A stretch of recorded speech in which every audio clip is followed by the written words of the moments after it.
Okay, so hello everybody. I'm gonna do another Final Fantasy IV video, and I'm not gonna do any more intros about like what happened previously. If you want to know what happened previously, just go watch the last video. I feel like they're just too tedious and kind of monotonous to keep on doing for every episode, so I'm just gonna hop right into it.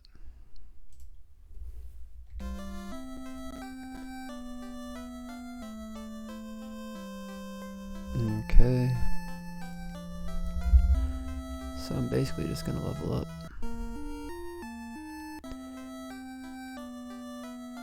So we got 2,000 gold. Buy. Oh my god, that's insane. Nunchucks? I don't know if anybody could use nunchucks. Let's see, what do I have for Rob? Scimitar. An iron cane, a saber.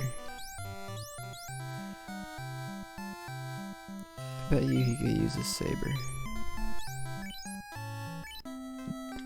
Let's check it out. Yep. Okay, that's good.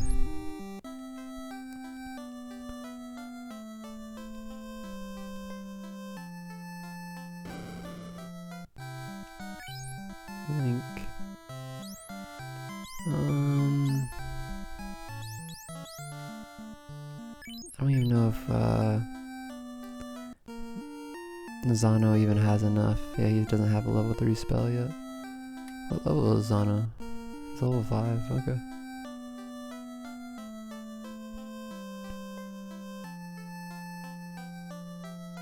Can we get any armor upgrades? Oof. Some expensive stuff here, but we should be able to do it. Iron breastplate. Do I have that on? Armor. I do have an iron breastplate on. Okay. Let's get the copper circlet.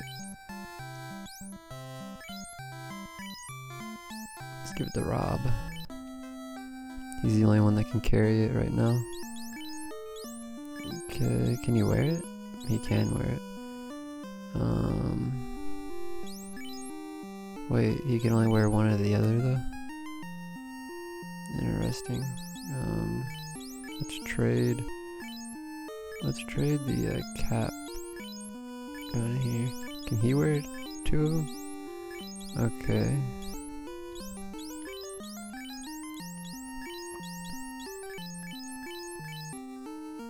Which one gives more? I wonder if he can wear iron. No. Alright. So let's do a little. Well, it's gonna be hard to see. Not hard, but. Let's see. Okay. Status. Damage absorption is only 8. Okay. What else do we have? Evade is 54 though. Hit percent chance is 27. Okay. So let's trade out this. And then go back to that. Now let's check it out. Oops.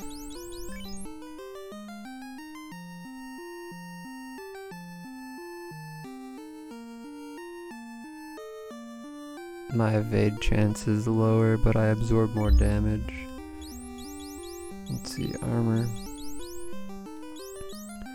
So if we look at the status for Rob, his absorption is only 4, but his evasion is 53% chance.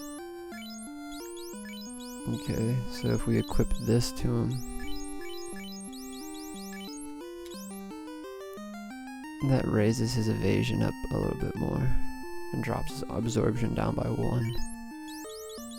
Which that's good for Rob, actually. Let's see, can they wear it? They can. Status.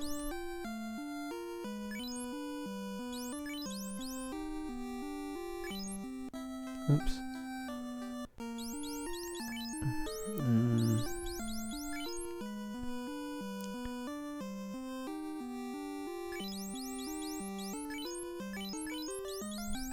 Status. Okay. I'll give it to them. And I want to check out level 3 white magic. How do I get over there?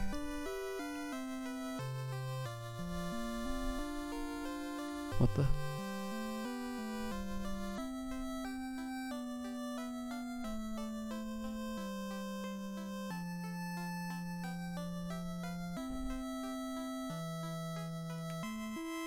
Is this the only way?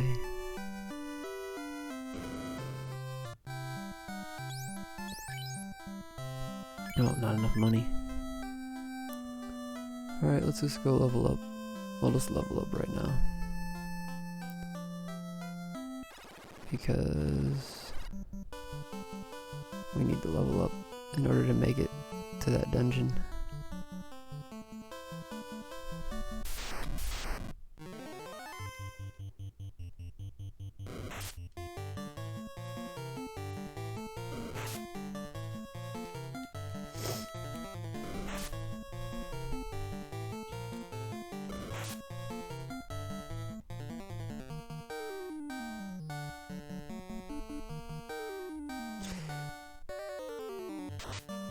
I might put on like some audio in the background just to, like a podcast or something, just to listen to while I just grind, so that way, I don't know, it's not boring to watch, I guess. Because essentially I think I'm just gonna grind a little bit, and I don't know if I want to make a whole video of me just grinding the whole entire time.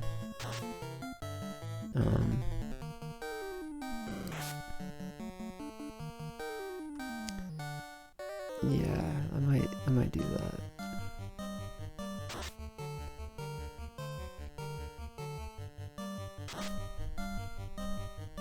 Let me just kill this wolf and I'll do that.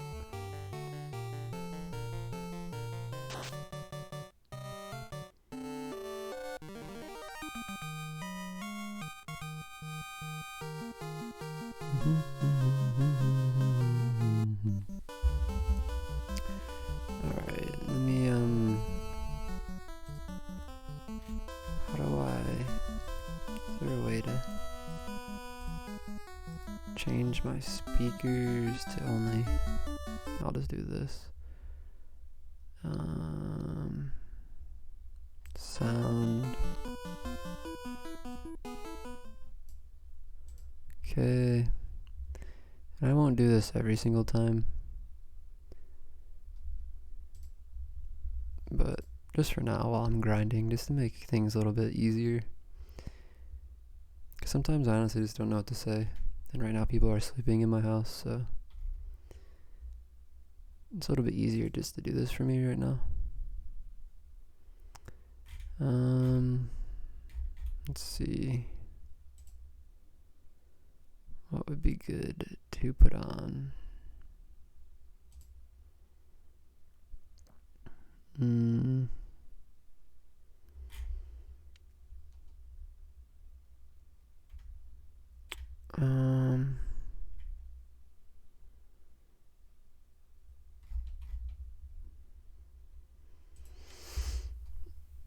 Let's put on,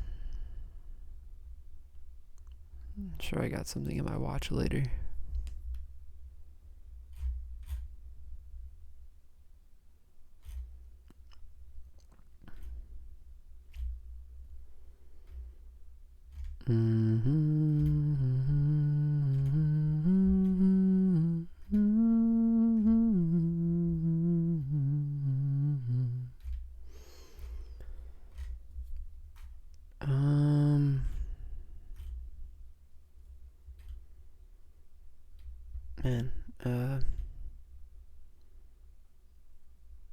Let's see.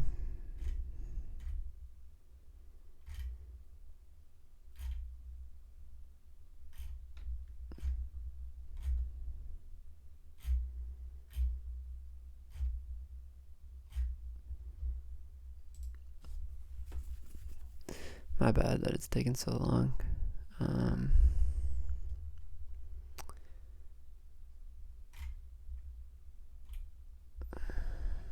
Playlists.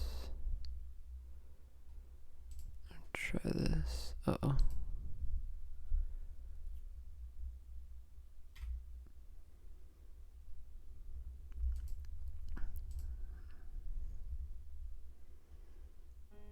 Wait. Let's listen to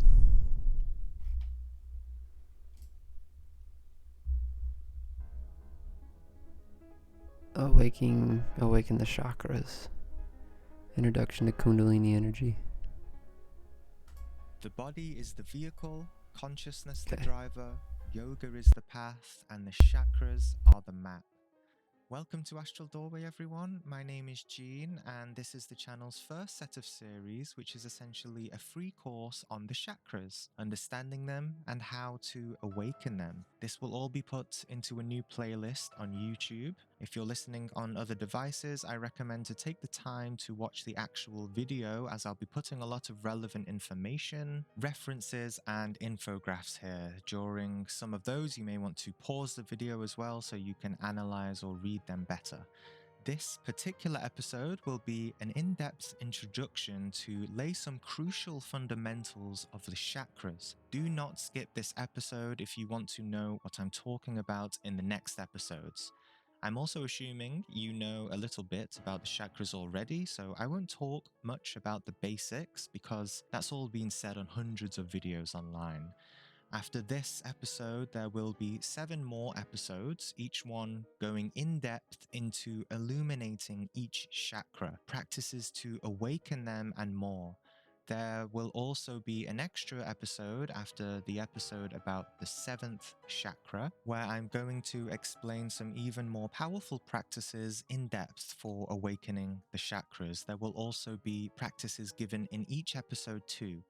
So that's 9 episodes in total. I assume these episodes will be longer than I anticipate because there is just so much to say and I can't fit in everything. So let's also turn this into an interactive series and leave me your questions on YouTube below related to the topics I will be discussing, and I will try to answer them in the upcoming 8 episodes over the span of these next 8 weeks. I'm quite excited to give you all this information. A lot of it you won't find on the internet easily. If you're excited to take this journey with me too, consider supporting on Patreon, where you'll receive these episodes earlier. Be sure to be subscribed as well and turn on the bell notification so you know when I release the next episode, and also share it with others who you think would be interested in this in-depth and practical course on the chakras. Okay, so let's get into it. Much has been said about what we call the chakras. The word chakra comes from the Sanskrit word wheel. So these are circular magnetic regions in the body. They are the 7 main energetic centers of the human body. These centers through which we, as a soul, as consciousness, animate the physical body. The study of this goes very deep, and there's many systems and teachings on them. It's so deep, in fact, that if you think you know what the chakras are, you're probably mistaken. Perhaps you've taken a masterclass thinking you know all about them in 5 minutes, but it would be absolutely wrong to think you could understand them that quick, because in order to totally understand the chakras, you would have had to fully awaken each one on a significant and permanent level. And this is part of the purpose of our entire lives, right? To realize these manifestations of energy within us. It's a whole life process to understand, not a 5-minute video on YouTube. So, we're going to study many aspects, because to study the chakras is also to study Kundalini, prana, hormones, ego, meditation, and much more.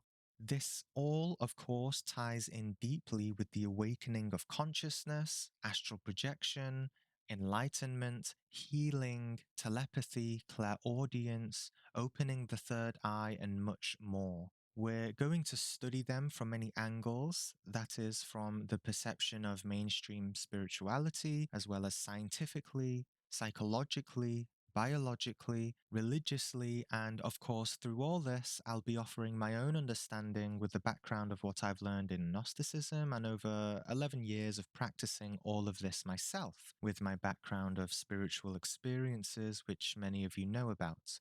All of this, of course, relates to also Hinduism, Buddhism, and Christian sciences also.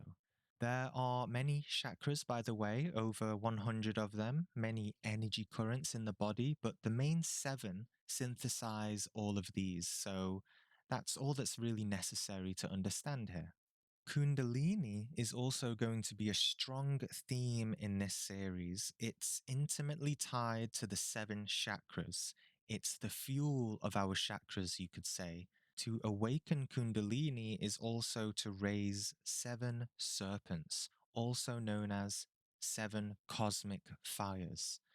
The number 7 in nature is very significant. It's the principle through which all things are created. The 7 chakras are reflections of this, you see. They are 7 manifestations of cosmic energy within us. These energies which can be self-realized on a profound level. You'll see online a lot of superficial interpretations of what the chakras mean to us as humans, but these are really just our human egoic interpretations of what is really pure and divine cosmic energy. We use them in this way, but really the aim of spirituality and the aim of this series is to get in touch with this energy at its raw, primal level, not all these manifestations of egoic expressions, right? And so this law of 7 in nature can be seen expressed in many ways. Thus, we have the 7 days of the week, 7 chakras, 7 primary colors, 7 primary musical notes, the 7 primary planets, the 7 churches in the Bible which correlate to each chakra. That's right, the Bible teaches the chakras too in the book of Revelation. More on this later. And we also have the 7 primary endocrine glands in the body, which also correlate to each chakra, which I'll list now. There are 7 primary glands that medicine recognizes, but I'm going to list more than 7 glands here because there are various spiritual chakra systems describing different things, and I don't want to waste time arguing the validity of what's right and wrong. So, we have the first chakra, the root chakra, the Muladhara chakra in Sanskrit. It is the Church of Ephesus in the Bible, located in the coccyx and also in the gonads. So that's the testes gland in men and the ovary glands in women. Some systems will say this is also related to the adrenal glands too. Next up is the sacral chakra, Svadhisthana, the Church of Smyrna, located in the prostate gland in men or uterus gland in women. Some systems mix the testes and prostate with the first and second chakra and accordingly swap the ovaries and uterus. Let's not get mixed up with technicalities, it's all in the same lower region of the body anyway. Next is the solar plexus chakra, Manipura, the Church of Pergamos, located in the pancreas gland or also the adrenal glands of the kidneys. Next is the heart chakra, Anahata, the Church of Thyatira, located in the heart gland. We'll also be looking at an extra chakra of the lungs related to the heart because this will be to do with remembering our past lives. More on this later. Next is the throat chakra, Vishuddha, the Church of Sardis, located in the thyroid gland of the throat. Next is the third eye chakra, Ajna, the Church of Philadelphia, located in the pituitary gland. Now, some systems will say this chakra is in the pineal gland, but really the pineal gland is the highest chakra. I also confuse myself too sometimes, so like I said, let's not get caught up in technicalities. It will make more sense when we get to that episode. And the last one, of course, is the crown chakra, Sahasrara, the Church of Laodicea, located in the pineal gland. As it is commonly said, the pineal gland is the seat of the soul, the seat being the throne, to use a Christian reference, where our King or Father in heaven, heaven symbolizing the head, lives with his crown, which has many points to symbolize the many petals on this chakra as depicted in drawings of the chakra in India, which also relates to or looks like the pine cone. The pineal gland, literally, biologically, looks like a pine cone as well. By telling you the churches as well, you can get an idea that, what do we do in churches? We commune. And so the purpose of working with chakras is to commune within the body within these 7 different centers. This is why other videos on YouTube which deal with the chakras in a superficial way, saying, you can develop a really nice personality, a nice ego, right, are kind of distasteful because the chakras are cosmic energy. It's something to be dealt with in a sacred way. And so, as well as these manifestations of the law of 7 in the cosmos, we also have the 7 spiritual bodies, each one correlating to 7 dimensions in nature. These 7 spiritual bodies are the physical body, so the physical world, of course, the etheric body, astral body, mental body, buddhic body, and the atmic body. In other systems, you will find different names for the different spiritual bodies, but let's not get caught up in that too, especially after the mental body, the manifestations of the higher bodies of intelligence start to become extremely abstract. So it's almost profane to even try and label them and argue about which one is right. The astral body is already hard enough to understand directly. Now, as for the references to the Bible teaching the chakras, I know you might be thinking, what? Or, Gene, this is hearsay. As a disclaimer, you may not agree with a lot of what I'm going to share about the chakras, especially if you've read various resources before, since it's an overly popular topic, right? Well, if you don't like that idea of the Bible teaching the chakras, I suggest just clicking off this video and go watch some other generic video about the chakras. The Bible is meant to be understood intuitively, not literally, but I understand most of the viewers here will already know that. For example, in the story where thousands of people ran out of Egypt and Moses saved the people by parting the Red Sea, in that little story, the Egyptians represented the ego. And so we have to escape from the ego, escape from our suffering, right? And find higher realms of consciousness. In other words, higher dimensions of our chakras. The burning bushes that Moses saw is that consciousness lighting up to show us the way out of our suffering while traversing the dark path of the desert. Then you see the Red Sea, which symbolizes our deeper emotional, primal, and even sexual nature. And when we learn to control that, we can part the sea, right? Our emotions with our mind. Moses represents the mind. And when we can control our emotions with ease, we can go through the middle of the Red Sea and into the promised land, which is freedom, liberation from suffering. So, just a little example there of how we can see these ancient stories in a different light. If you're still a little skeptical about me referring to the Bible, then let me give some references which will be appropriate for this introductory episode on the chakras. I hate using the word Bible because it has so many emotional connotations to it, right? Let's just call it this ancient Gnostic text, okay? So in Revelation chapter 5, it says, I saw in the right hand of him who sat on the throne a scroll, and within and on the back were sealed 7 seals. In the right hand has a lot of meanings. The right side has so many references throughout this text. But here we can understand that this is referring to sort of the right hemisphere of the brain, because it's the right hemisphere we want to awaken. And the throne means the highest aspect of consciousness, what is also commonly referred to as the throne or the seat of the soul, as I mentioned earlier, the pineal gland, and where it says, I saw a scroll within our body, right, on the back, that refers to the spine. And it says the back had 7 seals. Obviously, this is referring to the 7 chakras. So, to put that into perspective, our divine energy must rise up the 7 seals through the 7 chakras of the spine to reach the throne, the pineal gland, and this awakens the temple of the body. It illuminates the 7 churches, and more specifically, opens the right hemisphere of the brain. Much has been scientifically proven about the right side of the brain and the spirituality to be found there. I'll leave resources in the description below.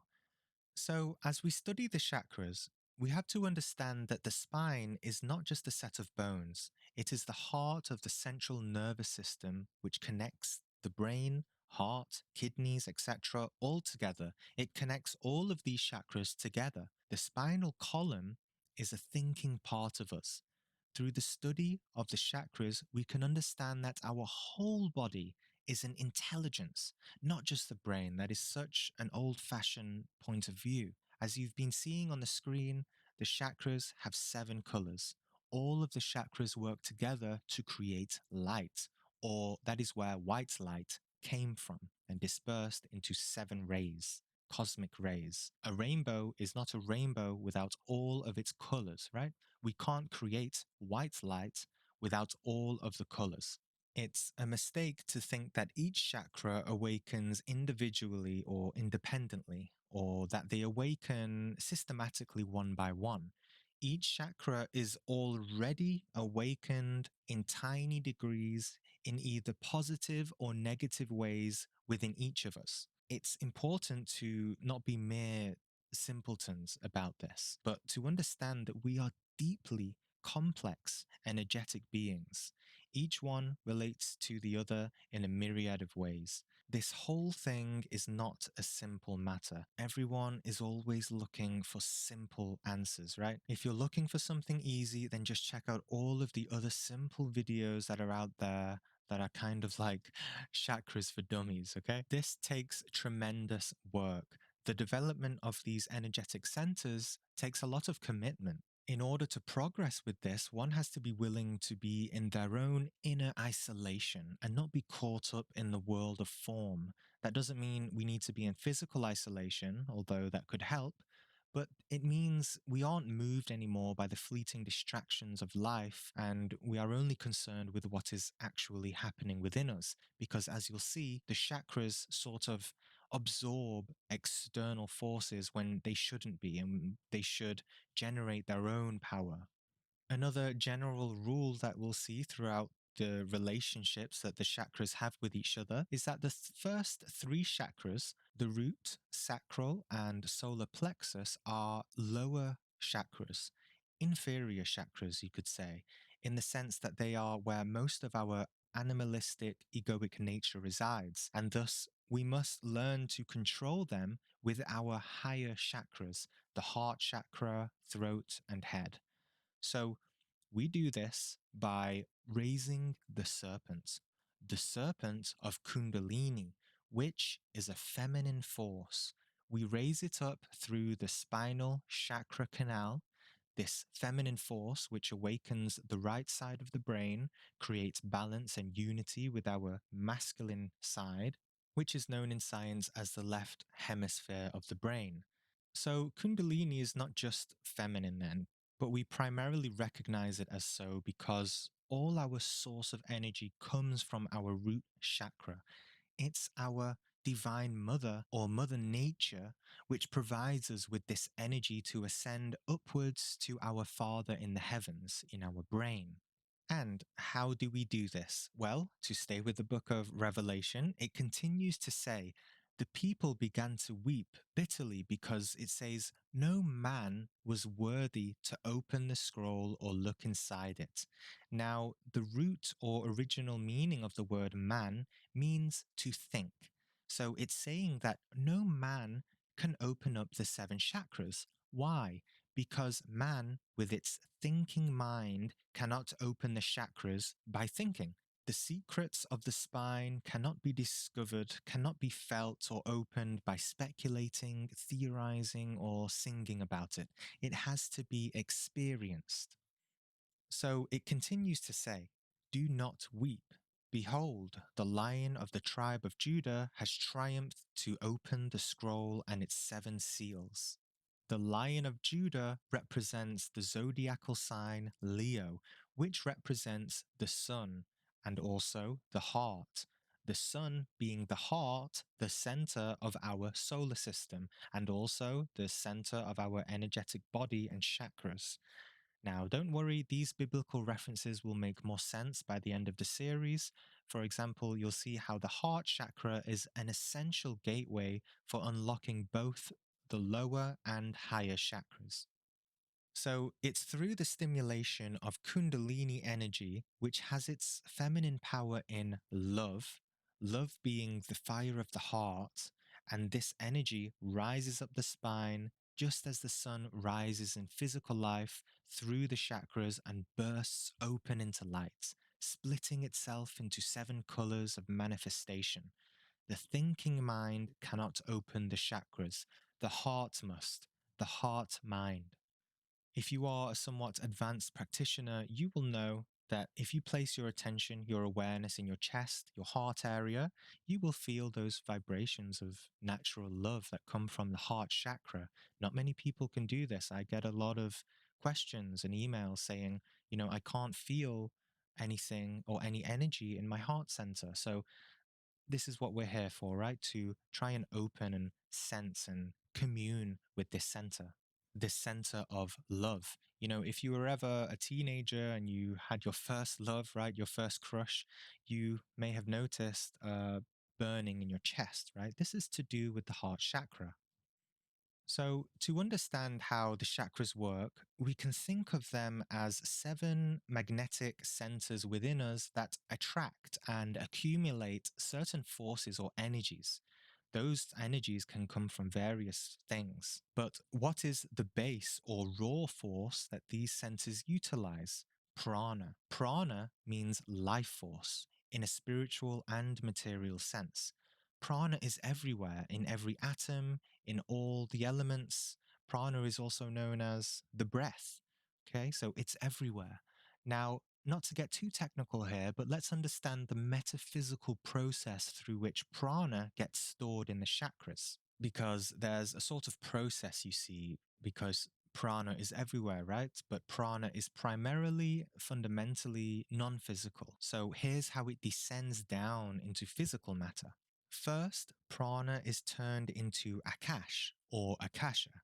This is the principle of ether related to the etheric body. And then it turns into something called tattvas. Tattvas are basically the vibration of the ether. And if you know anything about the etheric body, the ether is sort of that vibratory energy that is in between the physical and spiritual dimensions. I'll leave resources down below if you're interested in all this. It's not too important to know these technicalities, okay? So it's through the aliveness of the tattvas that the chakras vibrate. And when they vibrate, it then stimulates the seven endocrine glands. And when these glands are stimulated, they secrete a certain type of molecular structure of hormones. We feel this as energy. So, to be more simple, prana goes into the chakras and then into the glands create hormones.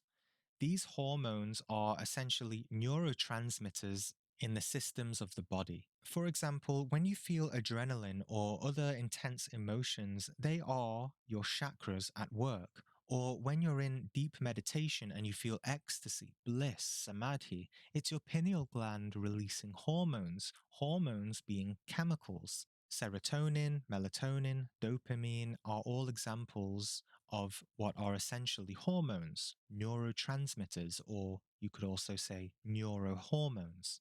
For example, 50% of dopamine is produced in the intestines. This is in the solar plexus and sacral chakra regions of the body. Have you ever felt butterflies or nervous energy in your solar plexus or belly?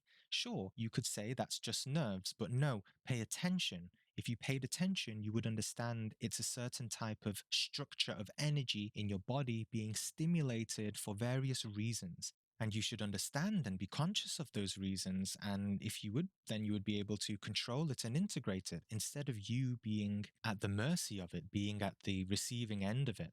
And if you were in touch with it, it could also be a form of telepathy. Someone sending you information or thinking about you or wants to contact you or something. So telepathy is based in the solar plexus, not in the head, but we'll see more about that in a few episodes. And on that note, to master the sacral chakra in the belly is also to master astral projection as well, by the way, but we'll see more about that too. So, most commonly, we usually recognize these sensations in the belly as when we're nervous or desire something or someone, basically something egoic, right? So, working with these chakras means to work with the chemicals in your body. It is to become an alchemist working in a laboratory, the laboratory being your body. And in order to awaken these chakras, we work with the fire. In other words, the primordial energy, the primordial fire of Kundalini, the same energy which gave you life.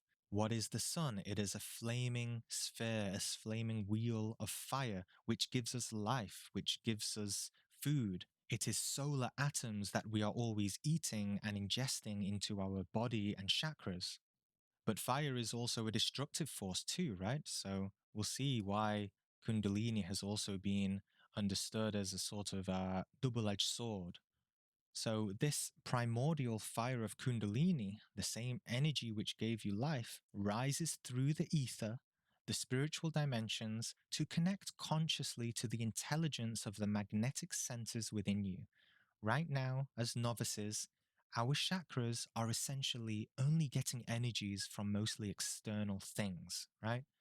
To work with the chakras and Kundalini is a combination of love and psychology, because this energy should flow naturally. But it is our negative and unconscious psychology and emotions which get in the way of being aligned with the source of prana. The source of prana being Kundalini, that feminine force which gives birth to all energy, all manifestations of reality. To use a saying for a lack of better words, this energy is pure, unadulterated love. Hence, why relationships are really beneficial for us to practice love. Love surpasses all grips of the ego, but unfortunately, today, most people don't know how to love, and hence, we can see why intimate relationships and awakening the chakras are equally difficult. Okay? If you're too caught up in the intellectual confusion of what love is, stop trying to figure it out. Love arises naturally through the practice of overcoming the ego. To live in a state without ego is love. It's impossible to not experience love if you do not have the ego. If you ever have moments where you feel very out of touch with this deep force of love, you can be sure there's something for you to be actively learning about yourself. This is how Kundalini or Devi Kundalini, the divine cosmic mother, goddess Shakti, works with us. She is symbolized as a sleeping, dormant serpent at the base of our spine. And when we make her happy and devote ourselves to her by listening to our conscience, she caresses our spine and chakras and imbues us with cosmic energy.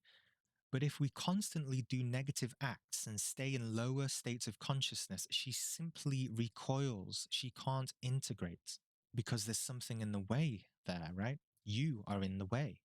We must learn how to surrender, and we must learn what it means to love. It's impossible to raise Kundalini without love.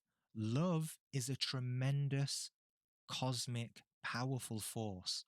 Get rid of, obliterate the superficial ideas you have of love that you've been conditioned from in society.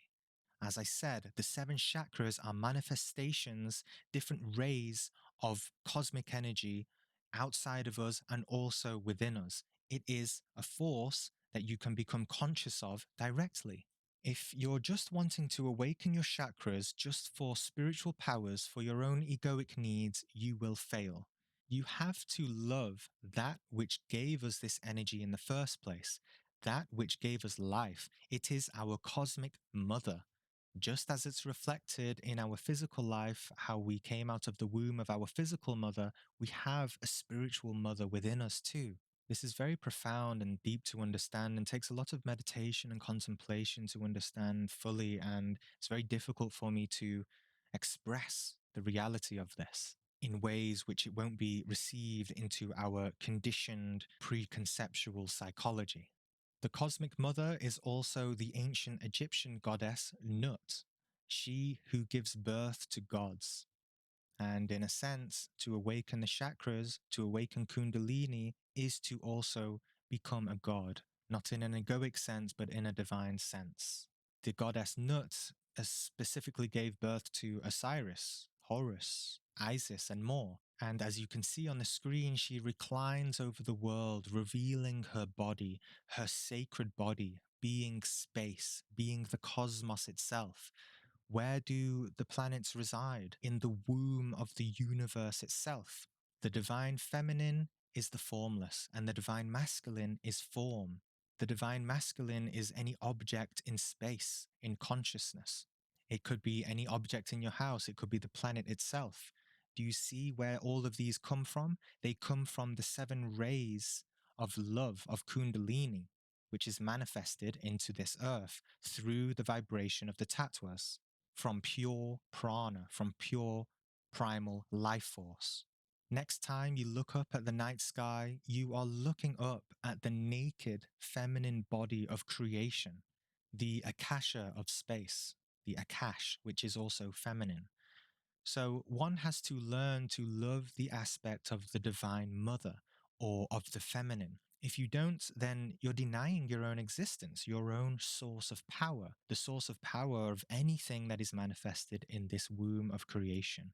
If you are the type of person who enjoys disrespecting women, for example, hates them, treats them as inferior or something, I'm sure, none of you are like that, but there are certain people in the world, right? Uh, Such people will simply fail in all of this. They will have no idea of what, authentic spirituality is all about. So, as for people or teachings that say Kundalini is dangerous or makes you crazy, frankly, that's just a bit of nonsense or simple minded understanding. The pure force of Kundalini only heals. That's it. It's pure light. Light is not dangerous. That's silly. The darkness is dangerous. What people are referring to when they say this is some people with certain practices or even using drugs try to instantly awaken their chakras in a powerful way. But this is not awakened in a positive way. They awaken it in a negative way, meaning the ego becomes more empowered. And that's what is dangerous and leads you to illusion and delusion. And so it's wrong to call this Kundalini awakening. This is essentially an egoic awakening. The energy has been awakened in an inverted way. Because right now, all of our chakras are at the grip of our ego. And when you try to amplify the chakras without purifying them, what happens? All your delusions, your hallucinations of reality become amplified, and you become even more confused and misled, only listening to yourself and all the dreams and hallucinations that your ego is sending you in your mind's eye. Kundalini is only authentically awakened through the dissolvement of the ego and through overcoming our personal spiritual challenges, which are all different to each soul. If you have come into this life, you have come to learn specific things, and that's not easy. And so Kundalini awakens when we pass our ordeals, when we pass our challenges, our trials. It is awakened through the merits of our hearts and our deeds too.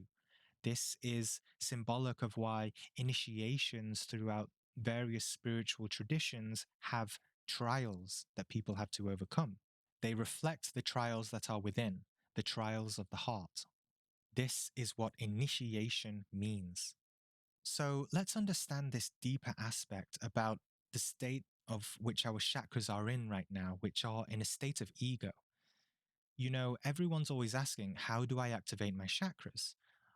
they're already activated, okay? Otherwise, you would be dead. You would not be an animated soul in this body. They are just activated in negative ways that we are not conscious of. So they are activated, but they are not awakened, meaning not self realized. And self realization naturally and innately implies purification and balancing of these chakras through the light of awareness itself. Because if you were really conscious of them directly, you would immediately realize how you've been living and want and intuitively know and sense how to balance them, how to correct yourself, because you would have seen your mistakes. Right now, you're confused, right? You don't know what your mistakes are. You don't know how to awaken because you can't see. You don't know the mistakes you're making from moment to moment every day. Right now, while our consciousness is asleep, our chakras are spinning anti clockwise to the left. They are inverted. Our suffering makes it spin this way, our resistance. So, what we need to do is spin them clockwise in the opposite direction.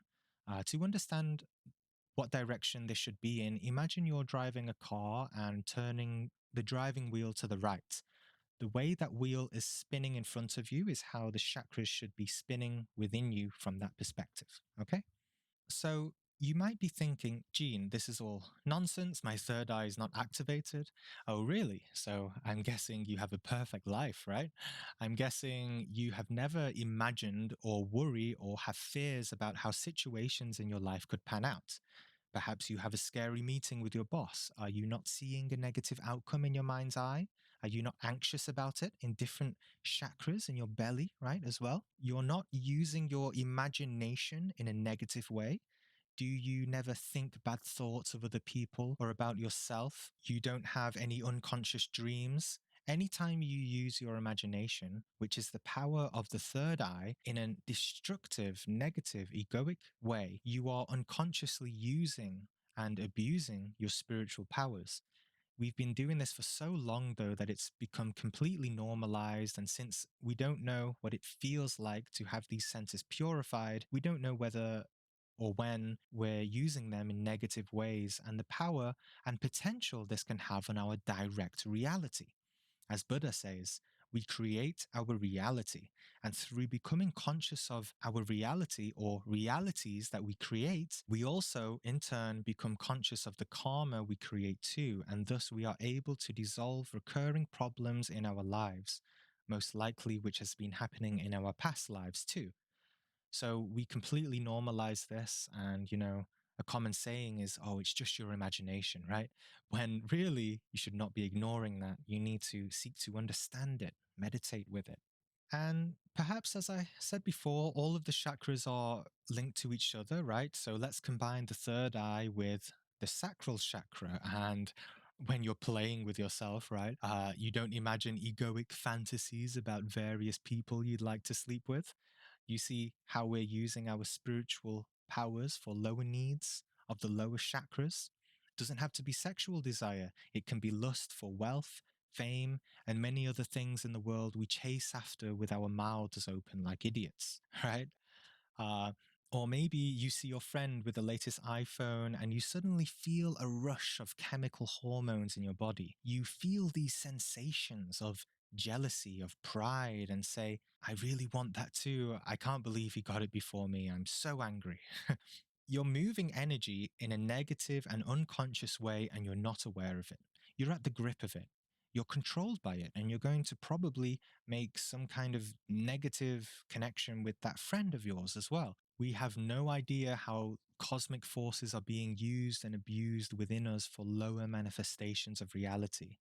But instead, if you were conscious and organized your energies positively, you would be genuinely happy for that person, not jealous or angry, and you would be at peace with yourself and not at the grip of desire for a new iPhone when you already have a perfectly good phone, right? You could also certainly feel the temptation to give in to your lower impulses once you've awakened in your lower chakras, right? It can literally be felt there.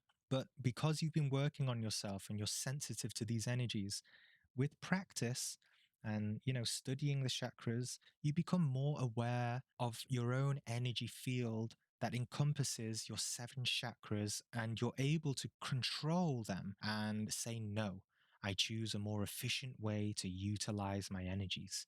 You become a master of yourself. So, in conclusion, your chakras are already active. Be conscious of them. To put this all into a more simple perspective, a chakra comes out of balance when a new type of energy arises in the body through experiences, especially through our reactions towards our experiences. But when we don't want to experience something and we resist it, then we are also displacing our chakras out of alignment with reality, making them spin in a different way. And thus, duality, conflict, delusions, and all of that are born. And we try to resist our experience and suffering in the many ways that we all do it. So, this is also how we can understand how serpents or dragons have been portrayed as evil in some mythologies, because the ego is using the energy of the chakras and basically Kundalini in a negative way. And this is how we can also understand the temptation of Eve, where the serpent ate the fruit offered by the serpent. Because when the ego tries to use the power of Kundalini, it places itself, its darkness, in our chakras where Kundalini is meant to be. Thus, it wrongly takes the form of a serpent. But the pure symbol of the serpent itself is divine, meaning either good or bad. It is a symbol of power, and we can use it in the right way or the wrong way, either through love or through the ego. So, this is how the chakras are unconsciously controlled right now, asleep. We need to control them just like how we can control our limbs. We can control this energy, you see, the more we get in touch with it. What a kind of sad state we are in right now, just to live by moving our physical bodies only. We don't know that we can actually move and master many subtle forces within our experience. And this is what this is all about. It's about the process of becoming sensitive enough to feel them within our inner body. Right now, the chakras aren't actually a spiritual thing. All ordinary people have chakras, but until one imbues it with spirit, with your own spirit, does it become spiritual then, and becomes a bridge to communicate with higher intelligences of consciousness. After time of practicing, you'll be able to feel your whole magnetic field of awareness, the electromagnetic force of your being, and you'll be better able to sense and feel whether you will react or respond to new energies or people or situations, and be able to stay in a new sense of self-possession, self-mastery. This practice of being deeply in the body grounds you, anchors you in the present moment, and the contemplation of studying the chakras furthers this anchoring too. So, this is what this series is all about as well, having these higher thoughts of contemplation. Just through that, you can feel more intensely present than you ever have before. Generally, we grow up naturally developing the first 3 chakras, but even as fully grown adults, most people aren't able to develop those, and especially cannot develop the higher chakras, that is, the heart, throat, and head chakras. These currents of electrical energies within us have infinite possibilities, but right now it's sort of like a lake instead of a river. It's just there. And if you tip it a bit, it flows to one side, or perhaps something in your life happens and you react and those energies react too.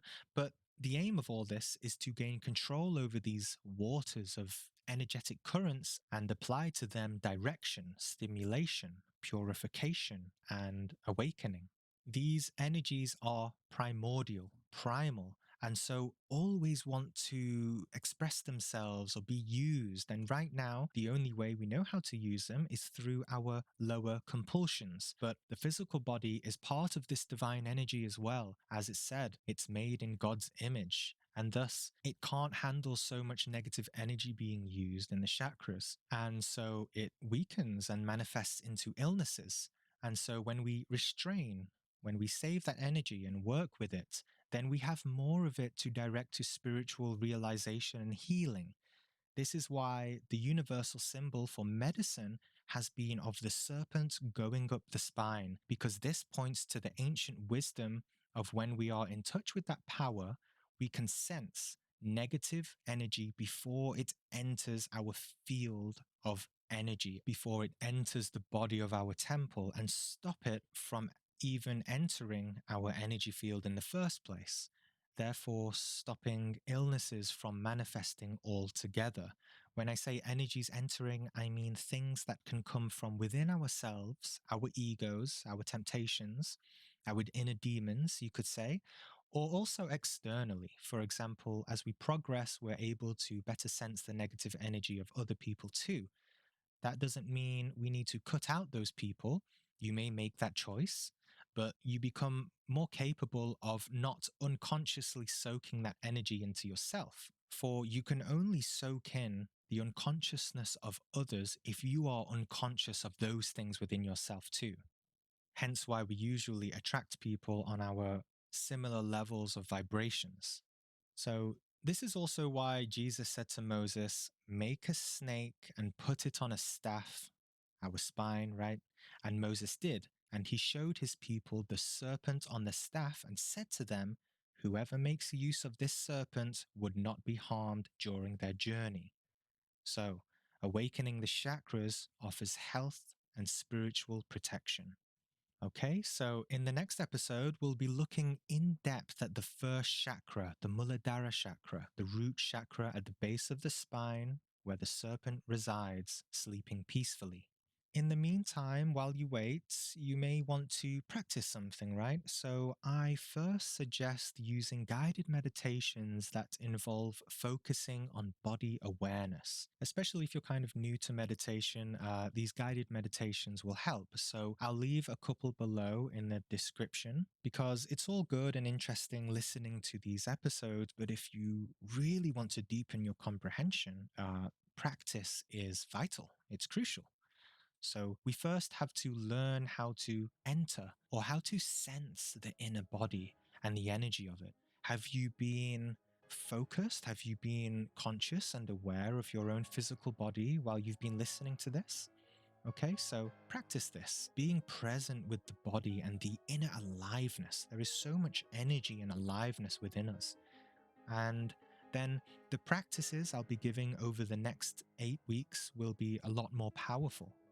And thank you to Ari, Mika, Hypno, Aruperu, and Shiva for supporting the channel through Patreon. As mentioned at the start of the video, if you want to support too, you'll get early access to these episodes and also be able to join our community where you can chat with myself and others about all of this which we're exploring, so we can all take this journey together, hopefully. Thank you, everyone, and I'll see you on the next episode.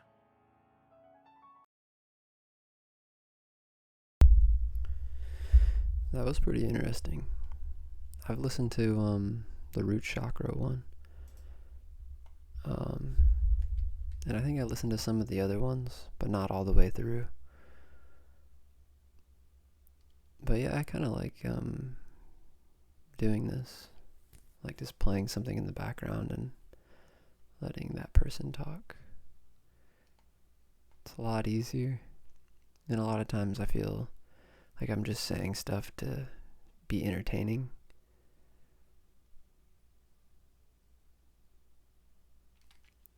And I don't know. I don't want to do that necessarily. I want it to be as natural as it can be. Which the things I'm saying are natural. But I feel more, I feel more of a need to be more active with my voice when I'm doing these Let's Plays. Let's see. Well, we only have so many left here. 413. You turn up the volume again. Let's see. sound. Okay. Alrighty. Okay. There we go. Guess let's go a little further over here.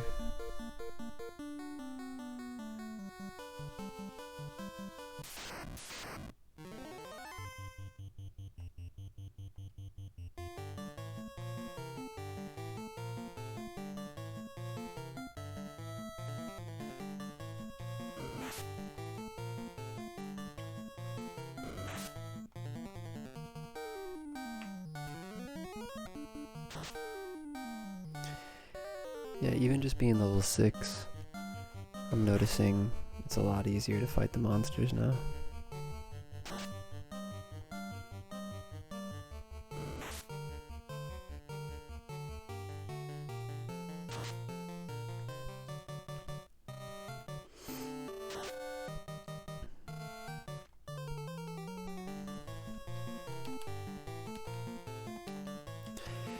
But yeah, the chakras,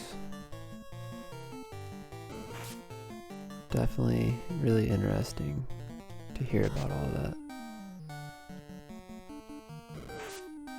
That there's these dormant energies inside of us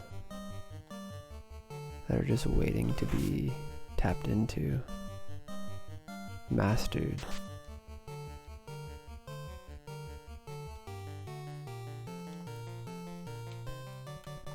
You know, to become a master of yourself.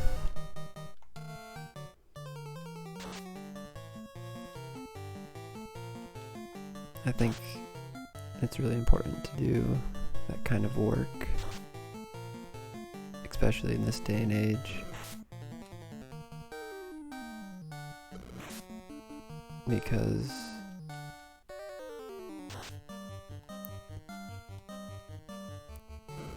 I feel like our spiritual awareness is slowly becoming more awakened as a collective, but I still feel like it's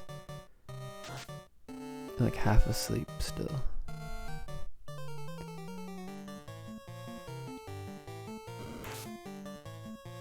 And I think as a collective,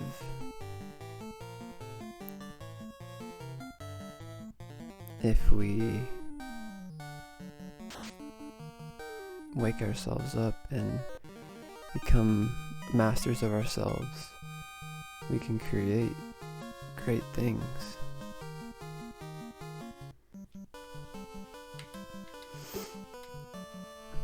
But I think the thing is, you know, we can only focus on ourselves mainly. And from there, you know, that's where the change happens. You know, like, I don't know if we can change everybody. I think it's kind of a more gradual thing where we start with ourselves and maybe we, you know, participate with our dharma and do certain things in the world that help other people. And maybe by doing that, we slowly will eventually will collectively be more awake than asleep.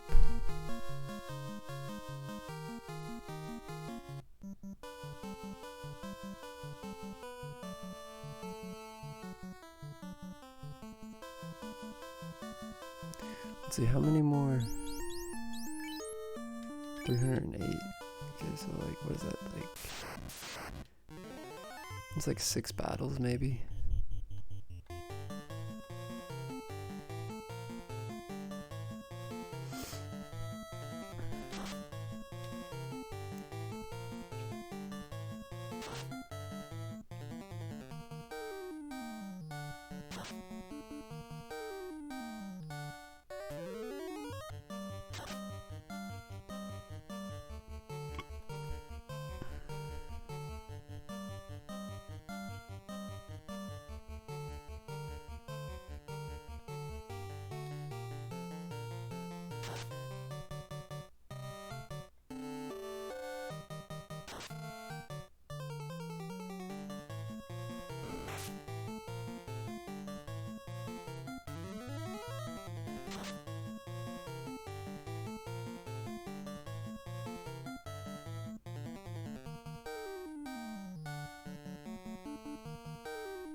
Man, I had a critical hit earlier for 90 damage.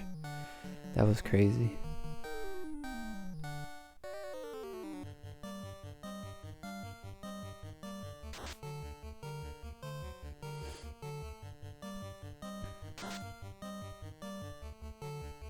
This one usually gives like almost 100 experience.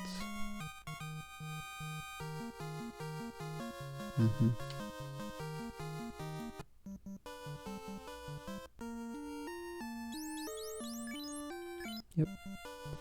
We're almost there. And then once I level up, I'll save. And then end it after I level up. Oh, this one's gonna be too easy.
Should be like 2 more battles.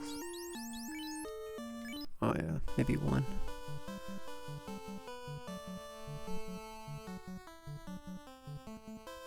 And we should be pretty gooch.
The game just clicked A for me a whole bunch of times. I didn't even choose who I wanted to attack.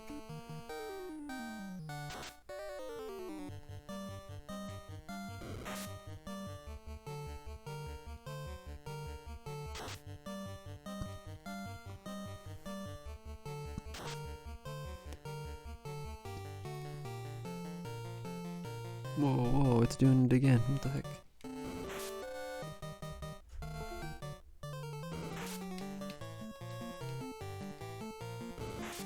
My controller went haywire there. Had to unplug it and plug it back in.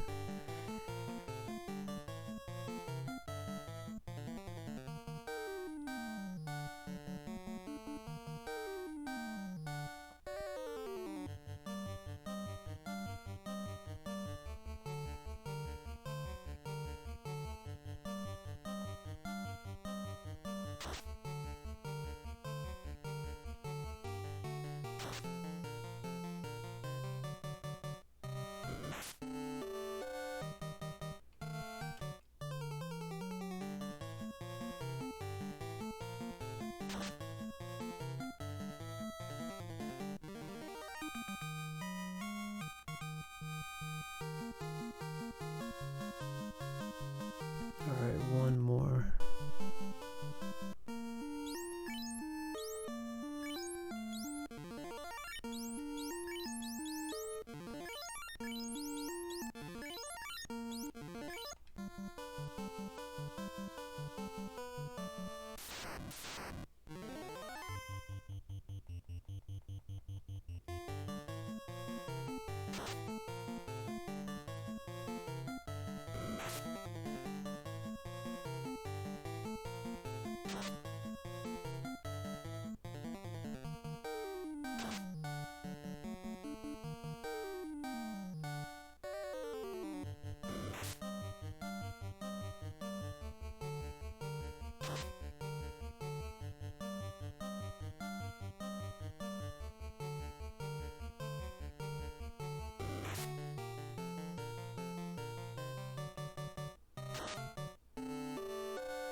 Sweet.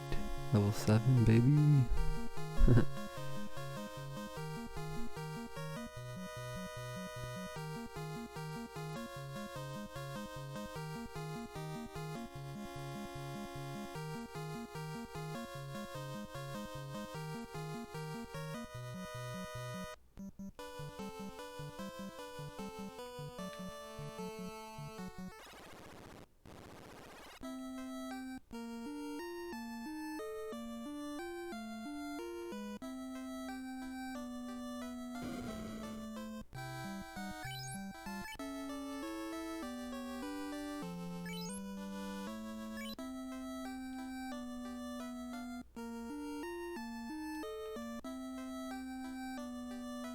I'm gonna go get my level 4 sword or whatever.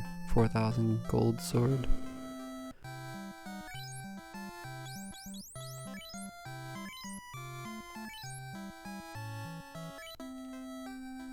Insane.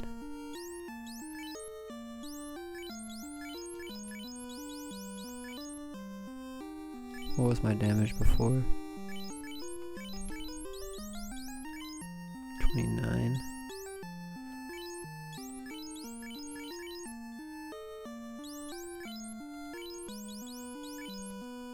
$36. It went up almost 10 points. It went up like 7 points. I want to see how much damage it does. If it's like super crazy.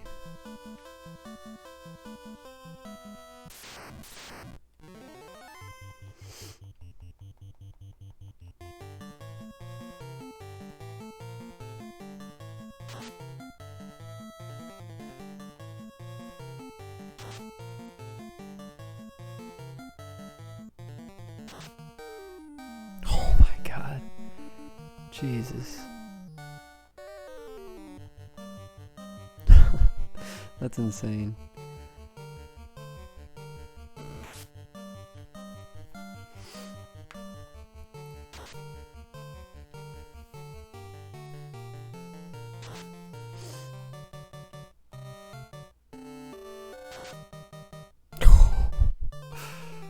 My god.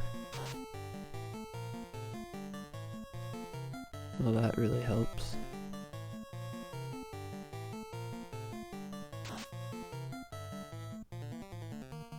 Shamalama, man.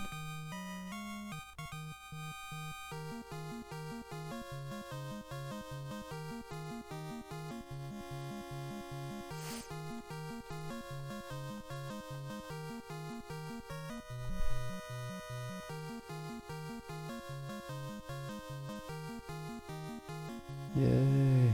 Everybody's level 7 now.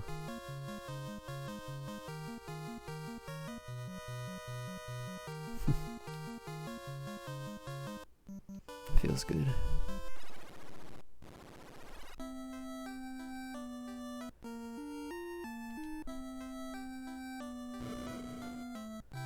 Alright, we'll save here.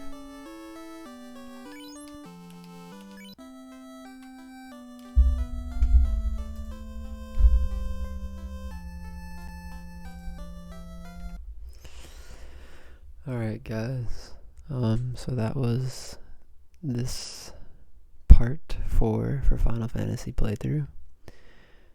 My apologies if it was not as entertaining as the other ones. I don't even know if you guys watched the other ones, and if you did happen to watch the other ones, I don't know if they were as entertaining or less entertaining than this one. So yeah, I really liked listening to the video about the chakras. I think it'd be interesting to try to do that again somehow. I'd have to do a series maybe where I just like do all the videos. But this was kind of just because it's nighttime and people are sleeping in my house and I can't be really loud. So yeah, and I was just grinding, so there was nothing really to talk about for me at the moment, especially while people are sleeping, so it's a little bit harder. But yeah, I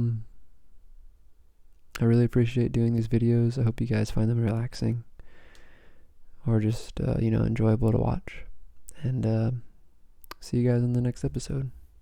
Peace out.